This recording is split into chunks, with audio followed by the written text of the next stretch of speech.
SSC GD 2025-এ আসা অনুপাত সমানুপাতের একটা খুব ইম্পর্টেন্ট কোশ্চেন, যা আপকামিং এক্সামের জন্য খুবই গুরুত্বপূর্ণ।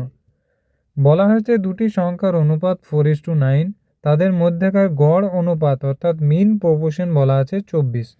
তাহলে সংখ্যা দুটির মধ্যে ধনাত্মক পার্থক্য নির্ণয় করো। এবার মিন প্রপোর্শন মানে হচ্ছে কোনো সংখ্যার বর্গমূল, অর্থাৎ কোনো সংখ্যা আমরা যদি ধরি এ, তার মিন প্রপোর্শন বার করতে গেলে সেই সংখ্যাটা আমাকে বর্গমূল বের করতে হবে। বর্গমূল বের করে আমি কিছু উত্তর পাবো। সেম একইভাবে দুটো সংখ্যা দেওয়া আছে 4:9। এবার এদের তুমি চাইলে আলাদা আলাদাভাবে মিন প্রপোর্শন বের করো, অথবা প্রথমে গুণ করে নাও, তারপর মিন প্রপোর্শন বের করো। তাহলে আমি প্রথমে গুণ করে নিচ্ছি যে 4:9, এদের গুণ করলে হয় 4×9 = 36। এর যদি আমি মিন প্রপোর্শন অর্থাৎ বর্গমূল বের করি তাহলে বেরোবে 6। এই যে 6, এই 6 ইউনিটের মানই আমাকে কোয়েশ্চেনে বলা আছে 24। তাহলে কত গুণ? না 4 গুণ। তাহলে ওই দুটি সংখ্যার ধনাত্মক পার্থক্য কত?